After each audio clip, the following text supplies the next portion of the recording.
পাৰ্বত্য নিবাস হয় বন্ধুসকল, অসমকে ধৰি ভাৰতত এনেকুৱা কেইখনমান পাৰ্বত্য নিবাস আছে যিসমূহ পাৰ্বত্য নিবাসে অকল ভাৰততে নহয় সমগ্ৰ বিশ্ববাসীৰ সন্মুখত এক সুকীয়া পৰিচয় দাঙি ধৰিবলৈ সক্ষম হৈছে। বন্ধুসকল, আজি ভিডিঅ'টোত আমি এনেকুৱা কেইখনমান ভাৰতৰ পাৰ্বত্য নিবাসৰ কথা আলোচনা কৰিম। নমস্কাৰ বন্ধুসকল, মই আছোঁ আপোনালোক সকলোকে স্বাগতম জনাইছোঁ মোৰ ইউটিউব চেনেলটোলৈ।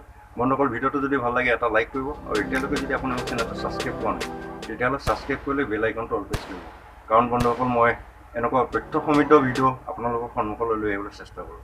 বন্ধুসকল, নীলগিৰি পৰ্বতত অৱস্থিত এটা বিখ্যাত পাৰ্বত্য নিবাসৰ জনপ্ৰিয় নামটো হৈ গ'ল উটি। বন্ধুসকল, এই পাৰ্বত্য নিবাসখনিৰ নাম হৈ গ'ল ওডাগা মণ্ডলম। ভাৰতৰ ছুইজাৰলেণ্ড বুলি কোৱা পাৰ্বত্য নিবাসখনিৰ নাম আপোনাৰ মনত আছেনে? হয় বন্ধুসকল, ভাৰতৰ ছুইজাৰলেণ্ড বুলি কোৱা পাৰ্বত্য নিবাসখনৰ নাম হৈ গ'ল গুলমাৰ্গ। বন্ধুসকল, মহাৰাষ্ট্ৰৰ পুনেৰ ওচৰত থকা পাৰ্বত্য নিবাসখনিৰ নাম হৈ গ'ল মহাবালেশ্বৰ। বন্ধুসকল, দেশী বিদেশী পৰ্যটকৰ মাজত জনপ্ৰিয় পশ্চিমবংগৰ পাৰ্বত্য নিবাসখনিৰ নাম হৈ গ'ল দাৰ্জিলিং। চাহৰ বাবে পৃথিৱী বিখ্যাত। হয় বন্ধুসকল, দাৰ্জিলিং পাৰ্বত্য নিবাসখনি চাহৰ বাবে পৃথিৱী বিখ্যাত।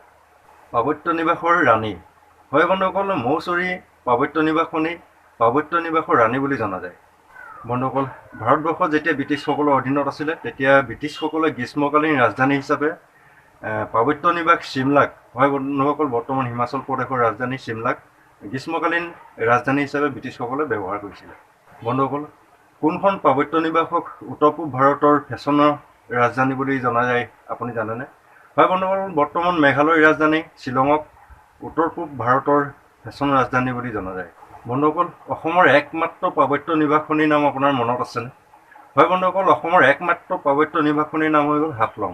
বন্ধুসকল, আজি ভিডিঅ'টো ইমান আছিলে। ভিডিঅ'টো যদি ভাল লাগিলে এটা লাইক কৰিব আৰু এতিয়ালৈকে যদি আপুনি মোৰ চেনেলটো ছাবস্ক্ৰাইব কৰা নাই তেতিয়াহ'লে ছাবস্ক্ৰাইব কৰিলে বেল আইকনটো অল প্ৰেছ কৰিব। আজিলৈ আহোঁ বন্ধুসকল, জয় অসম।